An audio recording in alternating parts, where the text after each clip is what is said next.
Welcome everyone. My name is Ruth Murphy and I'm the Acting Disability Support Officer in Cork Institute of Technology. I'm here with my colleague Fiona Downey for the DSS Orientation Question and Answer session for new students September 2020.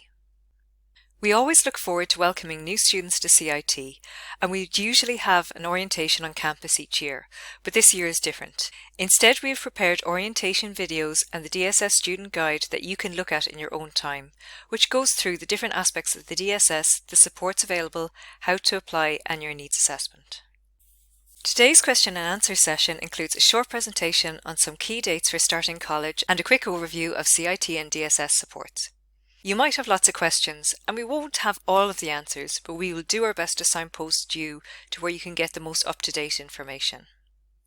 The live section of the question and answer session involves sending us texts using the MS Teams app.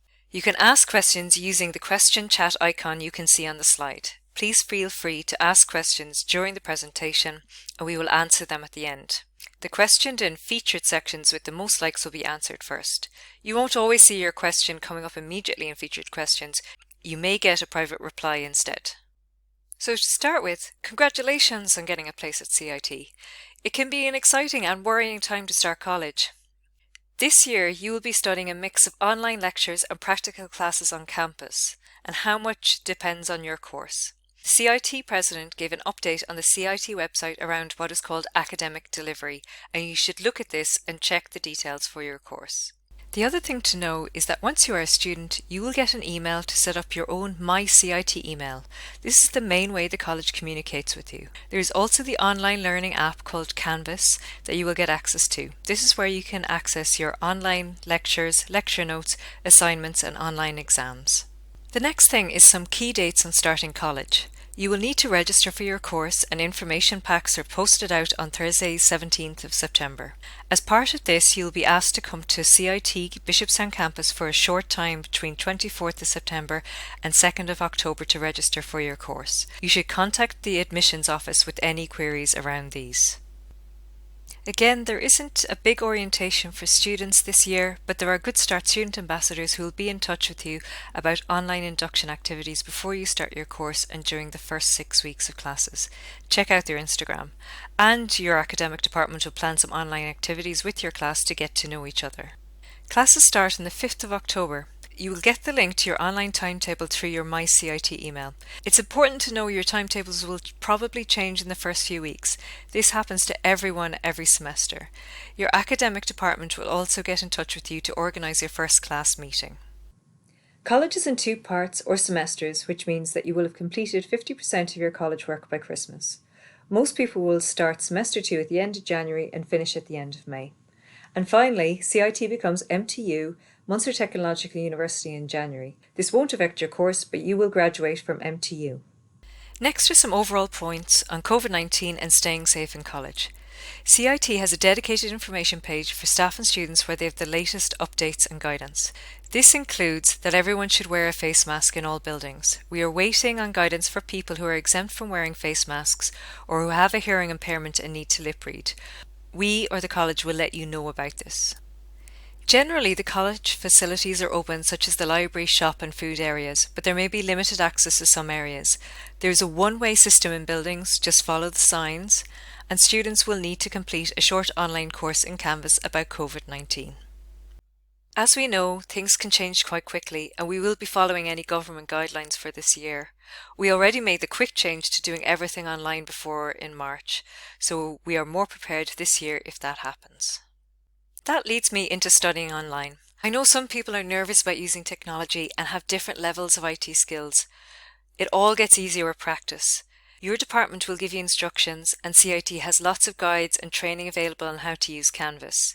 DCU has a short online course about being an online learner, and it's a good idea to start practicing typing if you can. A new initiative for this year through the Access Service is the Government Laptop Loan Scheme. Students who meet certain criteria will be eligible to apply for a laptop for college. And one of these categories is DARE eligible students who get a full SUSI grant. We will email DARE students next week with their application form. There are other categories as well, such as being HERE eligible or a mature student, and you will be contacted by the Access Service with the application form. If you weren't DARE eligible, you can still apply through the Student Assistance Fund, which is also an application for financial support for the costs of going to college. Applications are open now on the website and similar to the SUSI application. That brings us to the DSS. Many of us are working remotely, so we are available online by email and online video or voice meetings using MS Teams. Make sure to download the app on your phone. We can have a face-to-face meeting with the student with advance notice, but this could take time to arrange. The quickest way to reach us with a query is by emailing dss@cit.ie. Even if we are not on campus, there is always somebody at the front desk of the Access Service office where some of the DSS staff are based, and they also take phone calls for any urgent queries. The DSS supports a wide range of students. We currently have around 900 students, and you can see the categories on the slide. We have a wide range of supports, and while I can't go into detail about them all here, I will give an overview of the main supports students would use.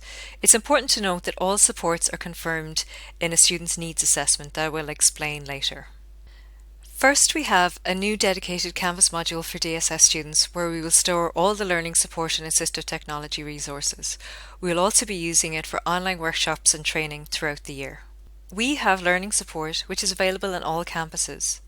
Tutors can support students with academic skills such as academic writing, organising yourself, starting an assignment and presentation skills. Students can access one-to-one support remotely as well as workshops and Canvas resources. Assistive Technology, or AT, includes access to the AT Computer Lab based in the Student Centre. We also have links to software available to download and training videos in the Canvas module, such as reading and proofreading software. Students who need more specialised software or equipment or recording software would need to contact Mark Burley, the Assistive Technology Officer, for an AT assessment after their needs assessment.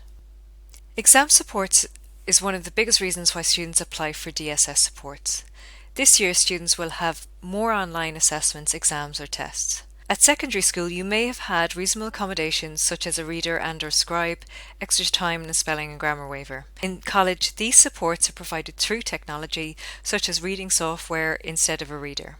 The software and training is available remotely. Students need to request exam supports from their lecturers or the exam staff in their campus well in advance of each exam if needed. We also have a transition support program for new students on the autism spectrum. It includes resources on getting to know college and online mentoring meetings with the coordinator Julie O'Donovan. There's an online information session on Wednesday the 23rd that will give you more details.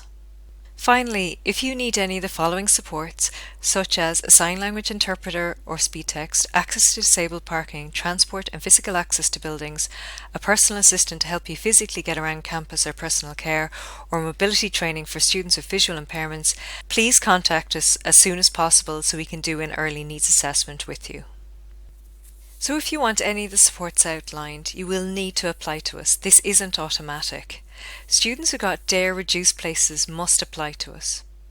If you don't apply this year, you can apply at any time when you are in college. And please be aware that we have a strict confidentiality policy and cannot disclose any information without your permission unless there is a health and safety risk. So, how do you apply for supports? There are 3 steps. Step 1, fill out the online application form and make sure to click Submit. Step 2, provide documents. We will have a copy of your documents if you sent them to the CEO as part of your DARE application.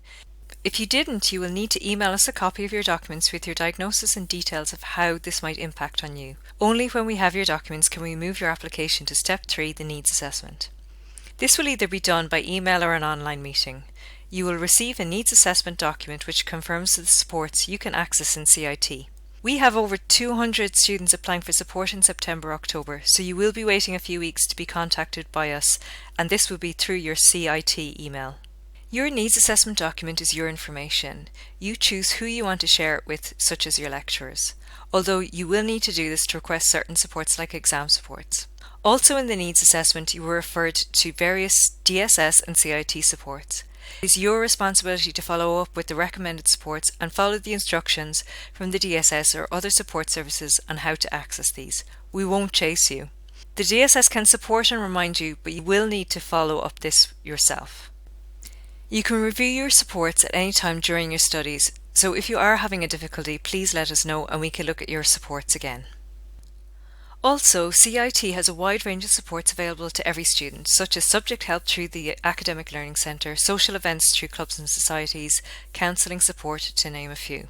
There is a student version of my CIT website which has links to all of these supports, and they are available mostly remotely this year.